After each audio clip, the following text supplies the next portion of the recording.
Hey, good day to you, my friend. So happy to have you join me for this quick word of encouragement today.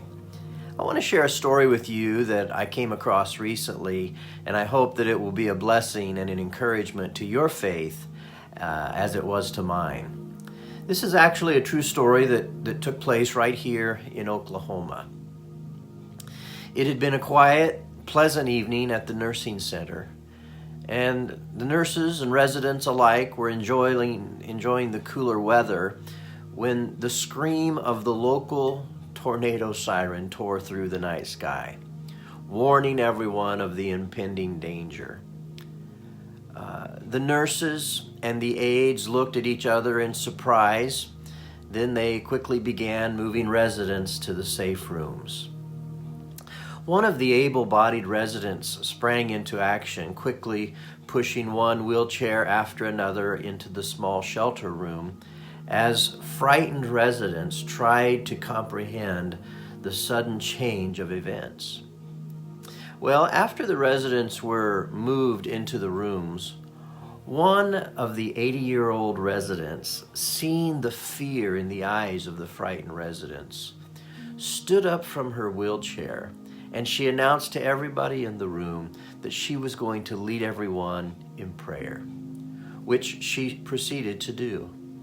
In the strongest voice that her frail body could produce, her faith-filled words rang out over the bowed heads of the frightened elderly group, and a peace just fell over the room as she prayed.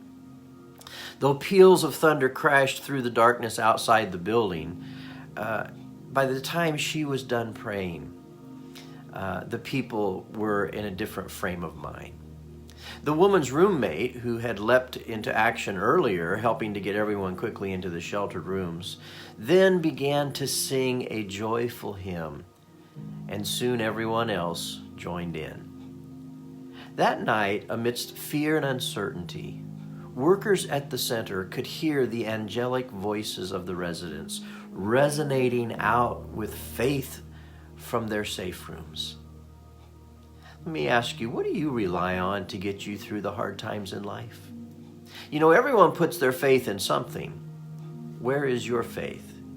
Is it in your job or your career, your education? Maybe it's in your friends or relationships or your marriage, your children. Is your faith in the stock market?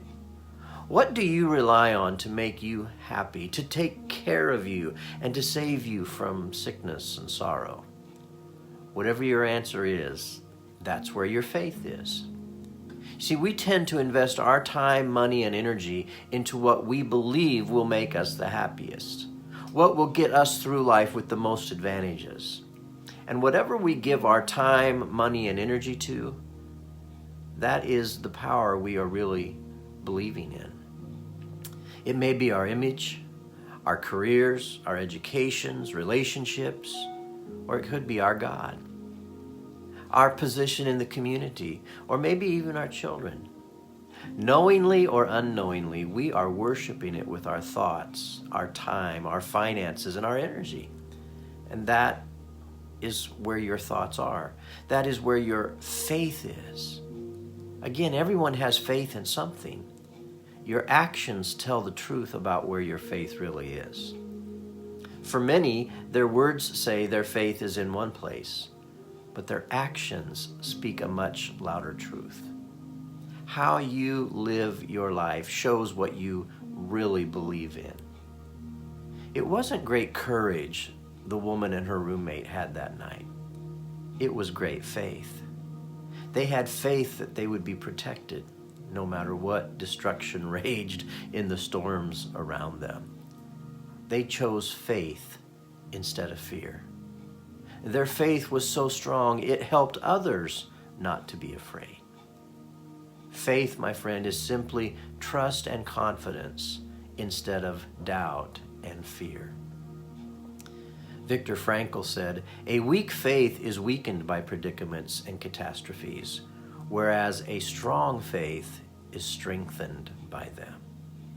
Oh, my friend, faith placed in God will prevail. Faith placed anywhere else will fail. I want to encourage you today to put your total and complete trust and faith in God. He can handle what you're going through, and He will give you the grace and the strength to come through with victory if you will place your faith in Him. You may be wondering how you can go on or how you can get over the mountain that's in front of you today. I want to remind you, God has exactly what you need, but you have to trust Him. You have to let Him have control of your situation. You have to let Him have control of your life and put your faith in Him. You and I cannot do it in our own strength or in our own resource. But with God, all things are possible. So when the storm clouds of life begin to rumble and the circumstances of life are causing you to fear, put your faith in God, and He will replace your fear with His peace and your anxiety with His assurance. Jesus said, with man, this is impossible, but with God, all things are possible. God bless you today, my friend. Put your faith in Jesus and trust Him.